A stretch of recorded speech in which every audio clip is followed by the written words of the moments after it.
The ballroom shimmered with golden lights, glasses clinked, and laughter echoed across the high-ceilinged hall of Whitestone Enterprises' annual gala.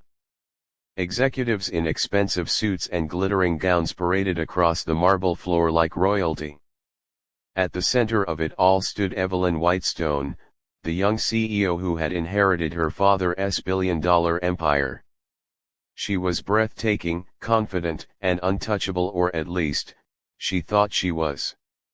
And just a few feet away, in the shadows by the service doors, stood Daniel Carter, a janitor in a faded uniform, quietly collecting discarded glasses. His hands were rough, his hair a little too long, and most of the crowd didn't even notice him. To them, he was invisible.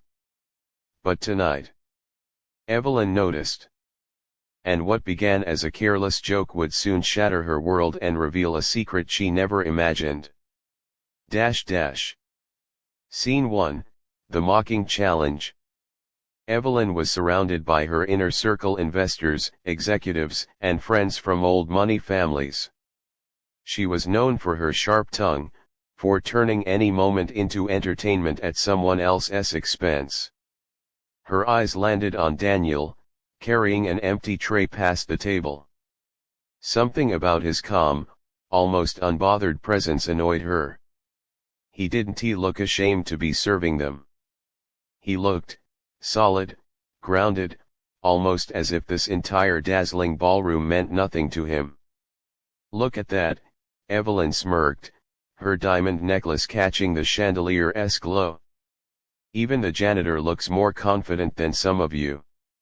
Laughter erupted. Daniel paused but said nothing. "Oh, don't look so serious," she teased, her voice sharp enough for the crowd to hear. "Tell me, janitor, do you know what that is?" She gestured toward the glass wall that revealed the company's helipad outside, where a sleek black helicopter rested. Daniel turned his head, studied it for a moment, then looked back at her. "Yes," he said quietly. Evelyn raised a brow. "Do you know how to fly one?" The crowd chuckled. Evelyn leaned forward, her voice dripping with mockery. "Tell you what. Fly that helicopter tonight and I'll marry you." The table erupted in gasps and laughter. A billionaire CEO marrying a janitor? Ridiculous. Hilarious. Perfect entertainment. But Daniel didn't laugh. He set the tray down on the edge of the table, straightened his back, and said calmly, "All right." And in that single word, the room went silent. Scene 2, The Twist of Confidence. Evelyn blinked. "Excuse me." "I said all right," Daniel repeated. His voice was deep, steady, almost unnervingly calm.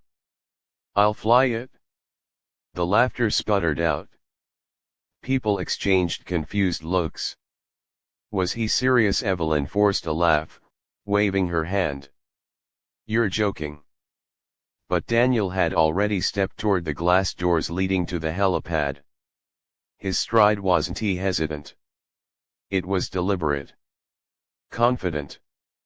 Something about it sent a strange chill through the room. Evelyn's best friend whispered, "What if he actually can?" Evelyn scoffed, but her stomach tightened. She hadn't expected this. Scene 3, Flashbacks of a Hidden Past. As Daniel pushed open the door to the cool night air, memories flooded his mind. The roar of rotor blades. The smell of burning fuel. The cries of soldiers clinging to life. Years ago, he hadn't been a janitor. He had been Captain Daniel Carter, U.S. Army pilot, one of the best in search and rescue missions. He had flown into war zones when others refused, pulling civilians and wounded comrades out under fire.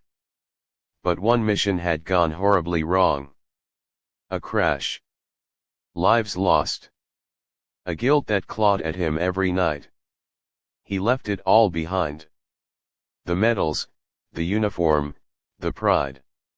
He traded it for anonymity, cleaning floors, fixing broken pipes, fading into the background where no one could demand more from him. Until tonight. Scene 4, The Test. Back in the ballroom, Evelyn's cheeks burned. This is ridiculous. He's bluffing. But the entire crowd had migrated to the glass wall, watching Daniel climb into the cockpit of the sleek black helicopter as if he'd done it 1,000 times before. Someone stop him. One executive hissed. This is dangerous. But no one moved. Something about the way Daniel's hands moved, flipping switches, checking instruments, froze them in place. He wasn't fumbling. He wasn't guessing. He was prepared. The rotors roared to life, whipping the air into chaos. Guests gasped, dresses fluttered, and Evelyn's heart pounded. The helicopter lifted off the pad with smooth, controlled grace, rising into the night sky above the city lights. And in that moment, every mocking laugh in the ballroom died.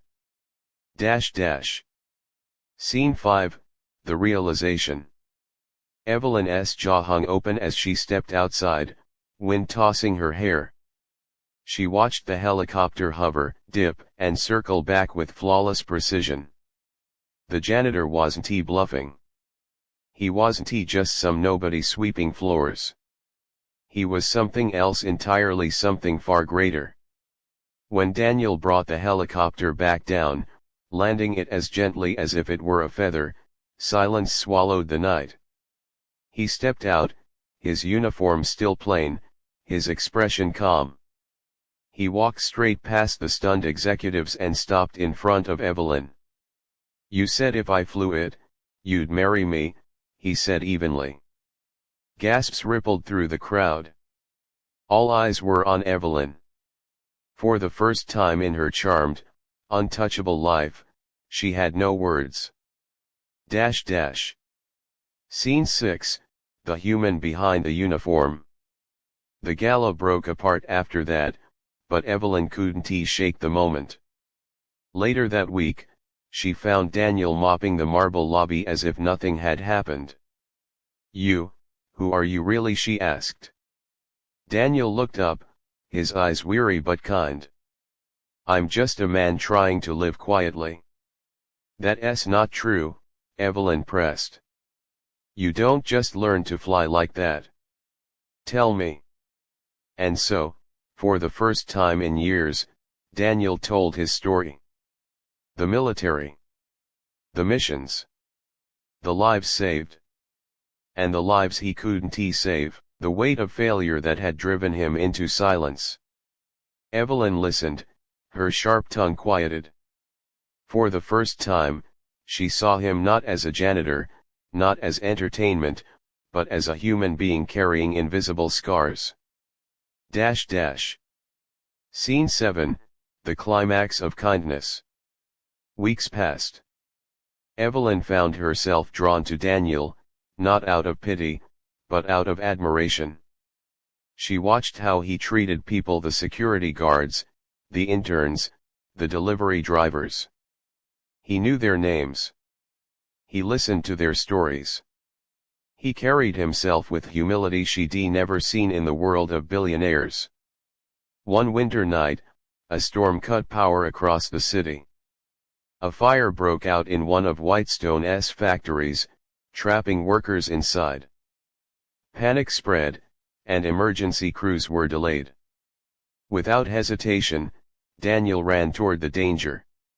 He commandeered the same helicopter, flying through violent winds to the factory.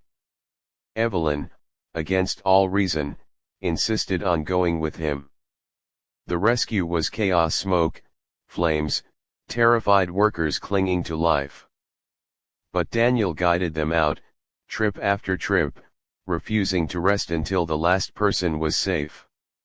Evelyn saw him in his true element, not just a pilot, but a protector, a man who valued every life. When the last worker stumbled off the chopper, Evelyn turned to Daniel with tears in her eyes. "You're not a janitor," she whispered. "You're a hero." Scene 8, the uplifting ending. The next morning, news outlets exploded with the story of the janitor pilot who had saved dozens of lives. Daniel tried to slip back into the shadows, but Evelyn wouldn't let him. She stood beside him in front of reporters, her hand on his arm. "This man is not just part of our company, he's part of why humanity still has hope. He taught me never to judge someone by the title on their uniform." And though she had said it in jest weeks earlier, Evelyn's heart pounded as she turned to him privately and whispered the words, "If you still want me to, I'll marry you." Daniel smiled softly, not out of pride, but out of peace. For the first time, he realized he didn't have to hide his past. And for the first time, Evelyn realized what true worth looked like. Not wealth. Not power. But kindness. Selflessness. Humanity. Closing message. And so, the janitor who was once invisible became unforgettable, not because he could fly a helicopter, but because he reminded the world that greatness often hides in the most humble places. Never underestimate the quiet ones. Never mock the unseen. Because sometimes, the janitor is the hero.